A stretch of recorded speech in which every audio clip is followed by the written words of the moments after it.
Vous gardez toujours vos notifications activées, sonores ou visuelles? Ces petits signaux là, qui captent votre attention et qui nous mettent en alerte. Et ça va, vous supportez? Collectivement, ça veut dire que nous vibrons ensemble aux pulsations de toutes ces alertes. Ça donne le sentiment d'exister, d'être en prise sur le monde, et parfois aussi d'être captif, d'être envahi par ces intrusions, par des interruptions qui nous obligent à réagir. Et c'est le but de l'opération. Un design attentionnel des interfaces de ces plateformes pour nous faire réagir le plus rapidement possible et pour revendre ces réactions, une fois recalculées, aux annonceurs, puisque tous les réseaux sociaux fonctionnent au financement publicitaire depuis 2009. Ces traces sont aussi basiques qu'une durée de passage sur une page web, des likes à répétition sur un produit ou une publication, mais aussi un point de géolocalisation à proximité d'un magasin. Et grâce à ces milliards de traces, ce qu'on appelle le big data, et grâce à la puissance de calcul permise par de nouveaux processeurs, par les algorithmes de machine learning, les plateformes connaissent en profondeur les régularités et les singularités des comportements humains. Une granularité et un type de traçabilité que les recensements et les sondages ne permettaient pas du tout. Et voilà pourquoi nous changeons d'époque. Alors attention, ce ne sont pas tant les individus que les traces qui sont à la base des calculs, sauf en Chine. Ce ne sont même pas les catégories socio-professionnelles classiques, ce sont des agrégats, des profils très éphémères, calculés par corrélation pour une requête donnée. Et ces traces sont des réactions à des signaux, à des messages, et constituent elles-mêmes des signaux pour les plateformes, mais aussi pour nos amis qui voient les chiffres de notre réputation. Ce qui compte ici pour les marques, comme pour les sciences sociales, ce sont avant tout les capacités de propagation de leurs messages, comment ils circulent, comment ils sont repropagés par nous-mêmes, sans forcément nous en rendre compte.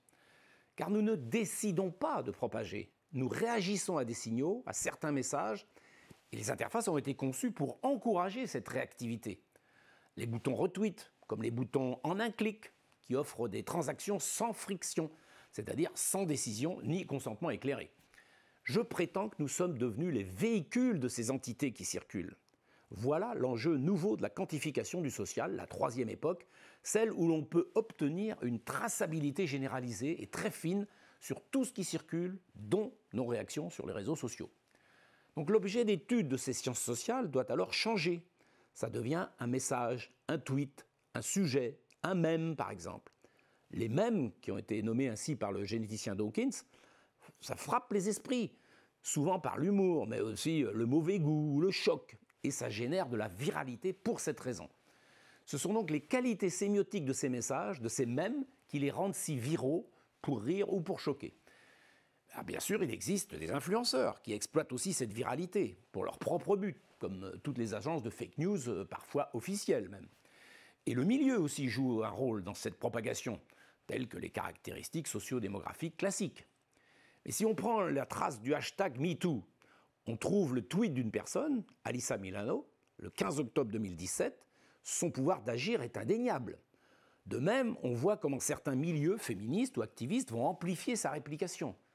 Mais sa viralité fut tellement énorme qu'il faut aussi reconnaître les particularités de ce message précis, de ce format sémiotique, en comparant par exemple à la propagation plus limitée de « balance ton porc ». La simplicité de MeToo, le choc cognitif et émotionnel qui rend possible une réaction rapide sont des propriétés que les études de propagation peuvent analyser et tester.